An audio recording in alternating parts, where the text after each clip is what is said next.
আসসালামু আলাইকুম প্রিয় দর্শক, আমরা সিলেট বিভাগের মৌলভীবাজার জেলার খুলৌড়া উপজেলায় আসছি। এখানে বরমচাল ইউনিয়নের শ্রীপুর গ্রামে আঙ্কেল এই গ্রামের নাম পশ্চিম সিঙ্গুরে আসছি।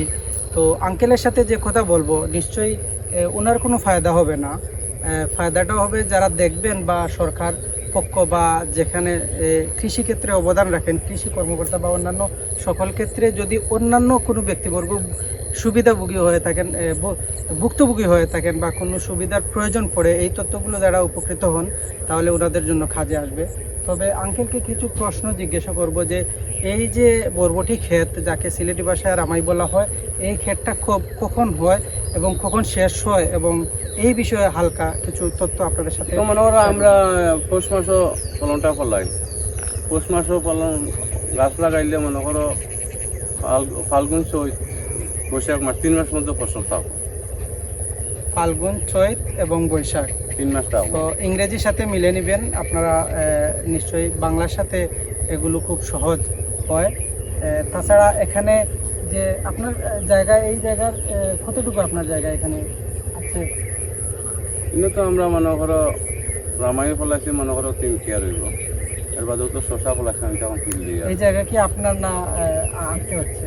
আমরা একটা খাজনা রাখি, খাজনা দিয়ে আনছেন। খাজনা দিয়ে 3 কেয়ার জায়গা যেখানে প্রায় হচ্ছে 90 শতক জায়গা, 90 শতক জায়গা এনে উনি ক্ষেত করছেন।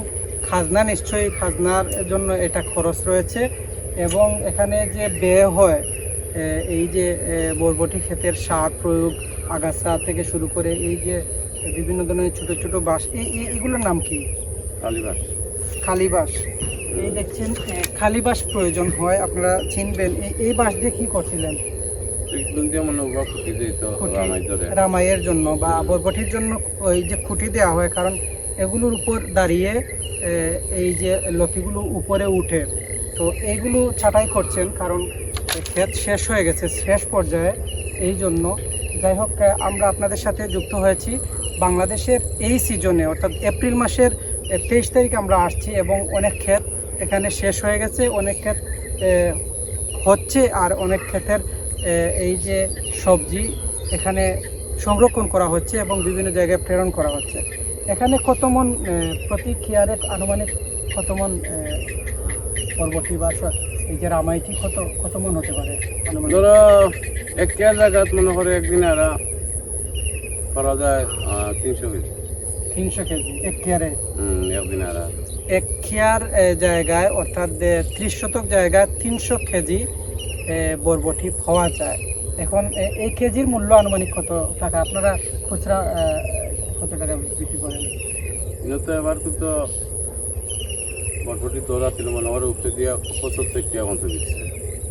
75 টাকা কেজি, তাহলে তো অনেক ভালো।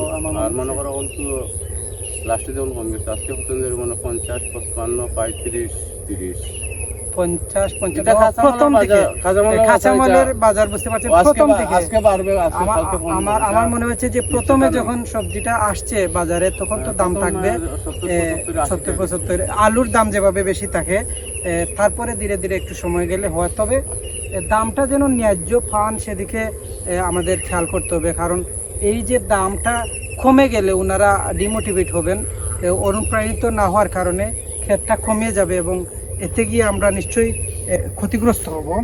শুধু উনি ক্ষতিগ্রস্ত হবেন না, দেশের মানুষ ক্ষতিগ্রস্ত হবেন, কারণ এখানে যে এই যে ক্ষেত খামার করে এত বেশি প্রফিট হওয়ার কিছু নাই। তারপরেও যেহেতু এই যে অনাবাদি জমি আবাদ করা হয় এক্ষেত্রে বেশ ভালো হয়।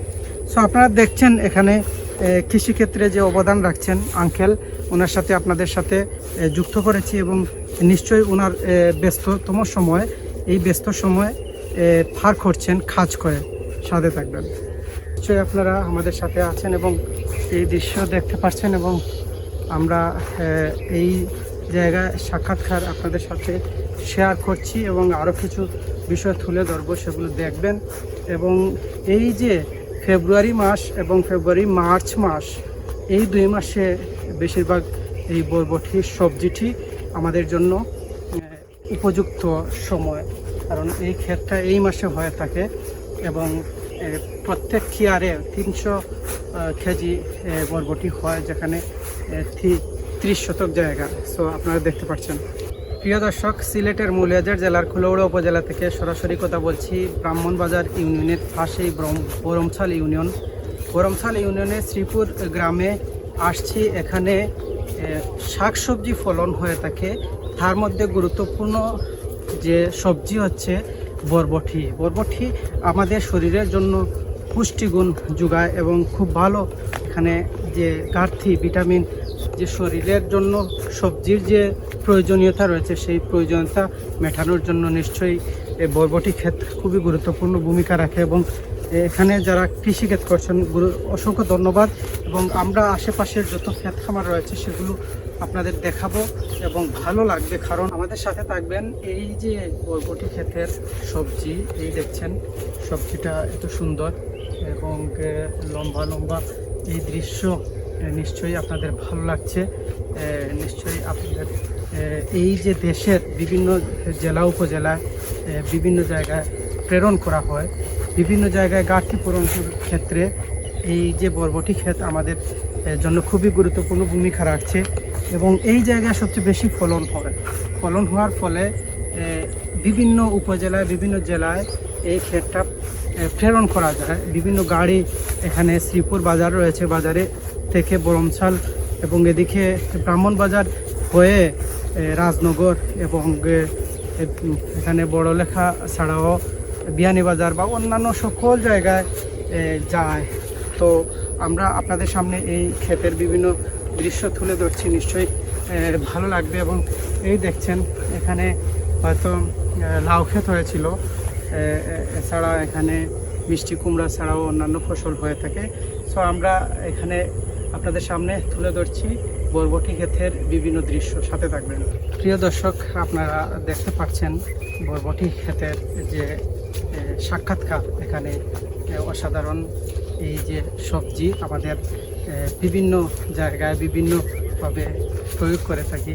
এক্ষেত্রে দেখা যায় আমাদের যে শরীরের বা দেশের বিভিন্ন ব্যক্তিবর্গের যে প্রয়োজনীয় ভূমিকা রাখে, এই জন্য আমরা এই ক্ষেতের দৃশ্য তুলে ধরছি। এবং এখানে আমরা বিভিন্ন দেখছেন এখানে মাটি খনন করা হয়েছে, আশেপাশের যে আল রয়েছে, আলটার নিচ থেকে মাটি তোলা হয়েছে যাতে পানি খুব সহজে যায়।